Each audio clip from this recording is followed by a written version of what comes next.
On May 15th, a U.S. Air Force F-15D Eagle fighter jet made an emergency landing in a drainage ditch at Kingsley Field, located in the state of Oregon.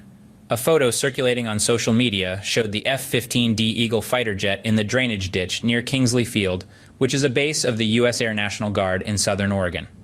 According to a statement from the U.S. Air Force, the aircraft departed the runway while landing after a routine training mission.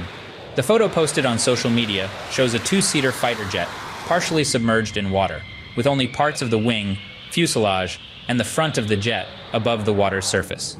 The front section of the aircraft appears to have impacted a retaining wall. The pilot opened the canopy and safely exited the aircraft following the incident.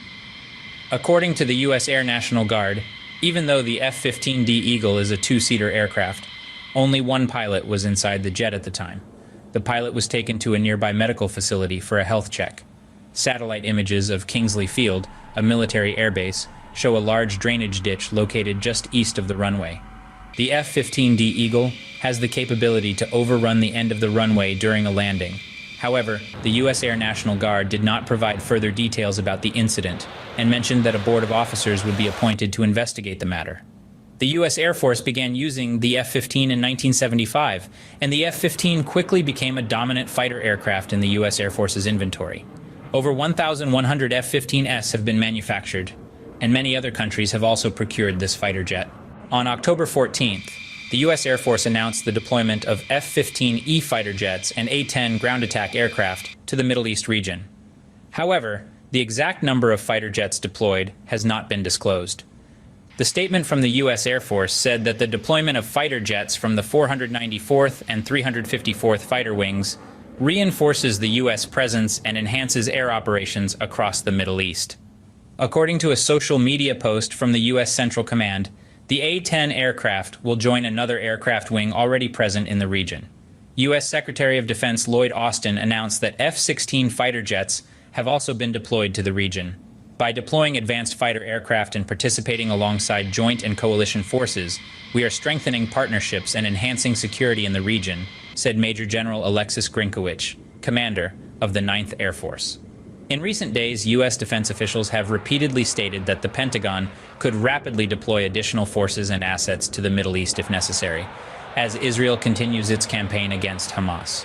On October 14th, two U.S. officials announced that the aircraft carrier strike group USS Eisenhower would be deployed to the eastern Mediterranean to join the aircraft carrier strike group USS Gerald R. Ford, which arrived in the region earlier this week and is stationed off the coast of Israel.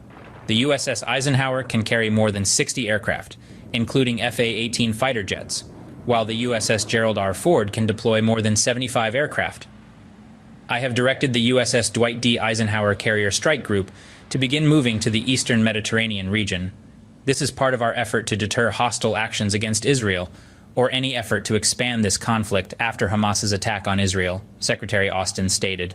According to senior U.S. officials, the presence of the USS Ford Aircraft Carrier Strike Group in the eastern Mediterranean and the additional deployment of U.S. Air Force fighter jets to the region demonstrate the U.S. commitment to Israel, while warning Iran and Hezbollah forces in Lebanon not to get involved in the Israel-Hamas conflict. A U.S. official told ABC News that the Pentagon is also considering the deployment of the USS Bataan amphibious assault ship near Israel to provide additional support if necessary. The Israeli Defense Forces confirmed on October 10th that the first U.S. military aircraft carrying advanced munitions had landed at Nevatim Air Base in Israel.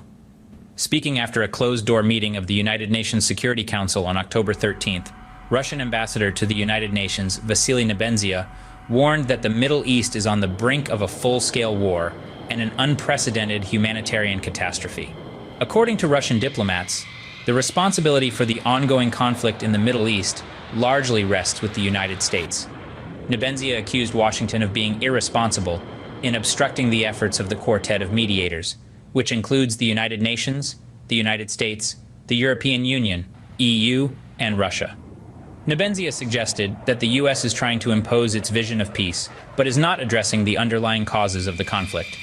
Earlier, Russian President Vladimir Putin also criticized the U.S. for escalating tensions in the Middle East by deploying carrier strike groups to the region.